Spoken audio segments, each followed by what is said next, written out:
ओफो नैना बेटा, ये सब क्या है? तूने फिर से रोटी के साथ अचार और चटनी बना दी। फ्रिज में सब्जियां रखी हैं, वो क्यों नहीं बनाई?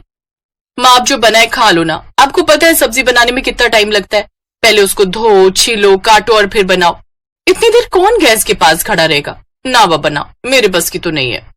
अरे कल को ससुराल जाएगी तो वहां भी क्या ऐसे ही आलस दिखाएगी? उन लोगों को भी बिना सब्जी की ही रोटी खिलाएगी? आप हर बार ससुराल वालों को बीच में क्यों ले आती हो?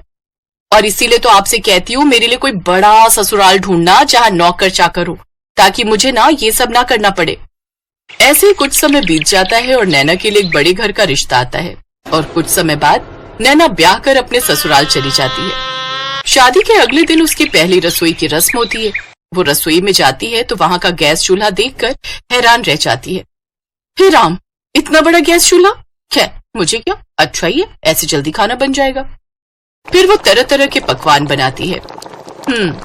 पूरी, कचौरी, आलू की सब्जी, हलवा, रायता सब बनकर तैयार हो गया। अब देखना कैसे ये लोग मेरे हाथ का खाना खाएंगे तो खुश हो जाएंगे। वो मन ही मन ये सब सोच रही होती है कि तभी नैना की ननद डिम्पल और जेठानी अनीता वहां आती है। अरे वाह, खुशबू तो बड़ी अच्छी आ रही है। लेकिन ये क्या, ये तो आधा ही खाना बना है। नहीं दीदी, मैंने तो आलू पूरी, हलवा, रायता सब बनाया है। तुम नई नई हो ना, इसीलिए शायद तुम्हें अभी यहाँ के रूल्स पता नहीं। यहाँ खाने में एक नहीं बल्कि 10-10 सब्जियां बनती हैं एक वक्त पर। क्या? इसका मतलब इसीलिए वो इतना बड़ा गैस चूल्हा रखा हुआ है? हाँ और क्या, तुम तो ऐसे हैरान हो रही हो जैसे मैंने तुम्हें 10 नहीं बल्कि 100 सब्जियां बनाने के लिए बोल दिया हो। वो क्या है ना, यहाँ हर किसी को अलग अलग सब्जी पसंद है। अब 1-2 सब्जियां ही बनेंगी तो कुछ लोग तो भूखे ही रह जाएंगे, इसलिए 10 तरह की सब्जियां बनती हैं। अगर किसी को ये ना खाना हो तो वो खा ले, वो ना खाना हो तो कुछ और खा ले। हाँ छोटी भाभी, और आज आप इस घर की परंपरा को आगे बढ़ाओ और फिर हम सबको खाने की टेबल पर बुला लेते हैं। बेचारी नैना के तो ये बात सुनते ही होश उड़ जाते हैं।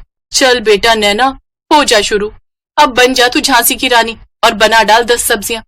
इतनी सब्जियां तो मेरी शादी में भी नहीं बनी थी जितनी ये लोग मुझसे एक वक्त में ही बनवा लेंगे। कुछ समय बाद वो सबके लिए खाना परोसती है तो उसके हाथों का खाना खाकर सब उसकी खूब तारीफ करते हैं। वाह, क्या कमाल का स्वाद है इन सब्जियों में। सचमुच छोटी बहू, तुम्हारे हाथों में तो जादू है।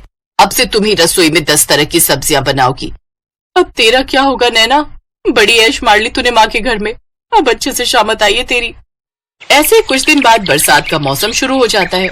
बाहर का सुहाना मौसम देखकर नैना सोचती है, अरे वाह, आज तो गर्मा गर्म पकौड़े खाने वाला मौसम हो रहा है। ऐसा करती हूँ, सबको गर्मा गर्म पकौड़े बनाकर खिला देती हूँ। तेल में तले होने के कारण वो भारी होते, जिससे सबका पेट भर जाएगा। और साथ में थोड़ी कचौड़ी भी तल देती हूँ। आज शाम का डिनर यही हो जाएगा और मुझे इतनी सारी सब्जियां बनाने से छुट्टी मिल जाएगी। नैना जल्दी से रसोई में जाती है और पकौड़े बनाकर ले आती है। अरे भाभी, ये क्या बना दिया आपने? हमें नहीं खाना ये सब। हमें तो आलू की सब्जी, पनीर भुर्जी, फ्राई भिंडी ये खाना है। और मेरे लिए कद्दू की सब्जी, खट्टी मीठी वाली, और बैंगन का भरता। और मेरे लिए तुम बीन्स की सब्जी, फ्राई गोभी बना देना।